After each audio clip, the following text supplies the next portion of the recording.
So basically this is our question. We're trying to determine overturning, sliding and bearing capacity of this gravity wall that is over here. So in our Geo5 file, we'll simply select gravity wall, which is here, and wait for it to load.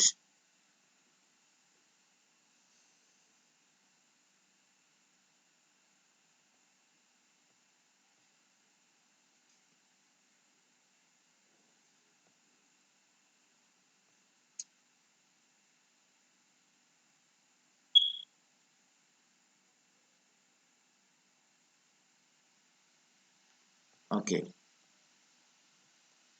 so now that we are in the interface,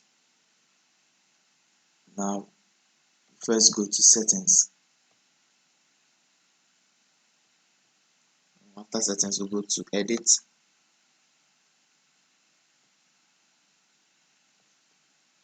From the edit, for the F pressure calculation, the passive F pressure calculation, we are using Rankine.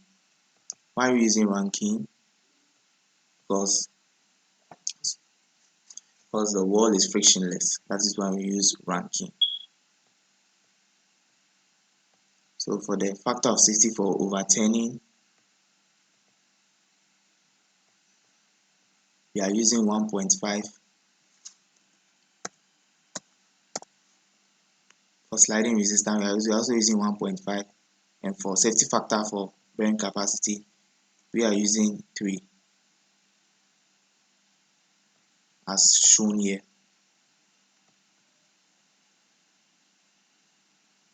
Okay, so when we are done, click on OK.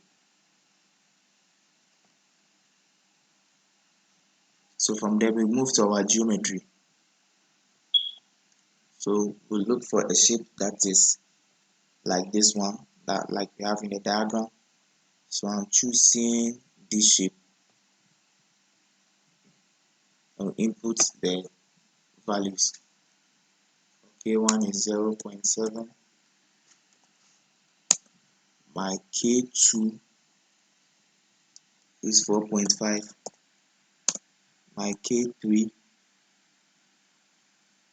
is 1.5. My K5 is 1.9. My K6 is 0.8.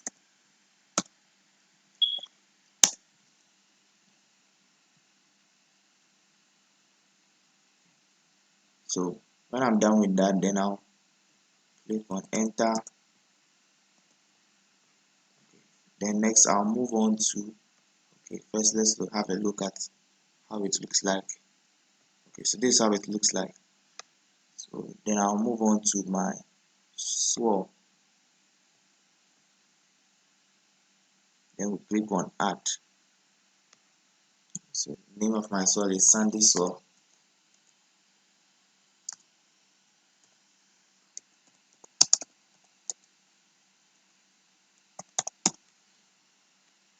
So from the diagram, the unit weight is 18. Angle of internal friction is 18 degrees. Correction of swirl is 0.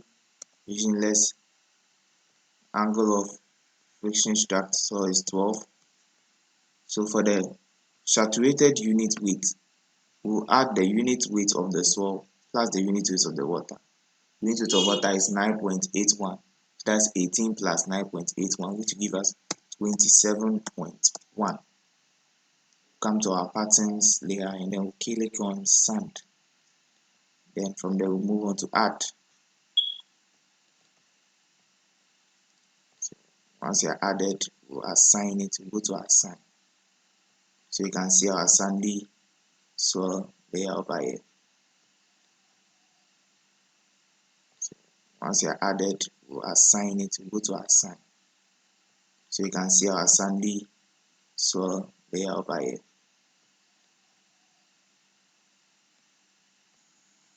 Okay, so then we'll move on to our stage settings.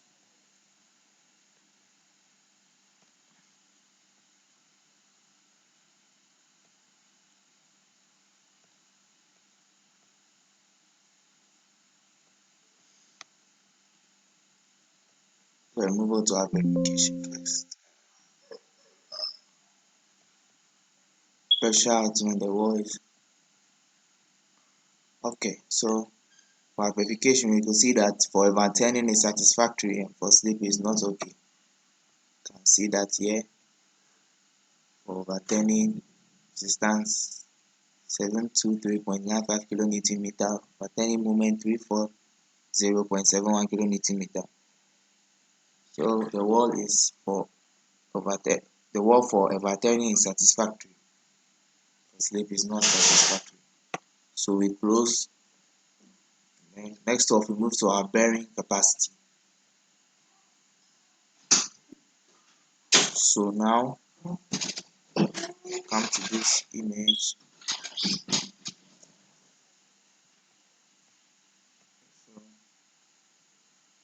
So for our bearing capacity, see for the parameters we have here, we have N series 15.12, NQ equals 6.04, N gamma is 2.59, and the bearing capacity of the swell. So we are assuming a general shear condition.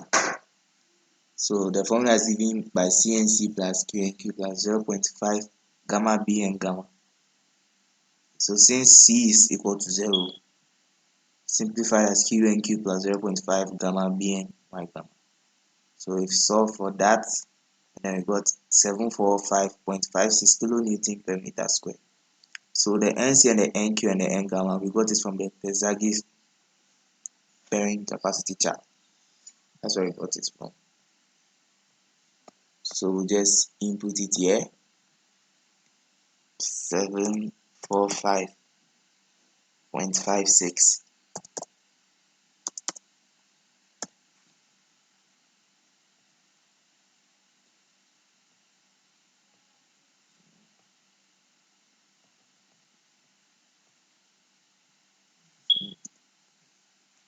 So press enter. You can see that for eccentricity is satisfactory and the foundation of the soil is also satisfactory. Let's see that in details.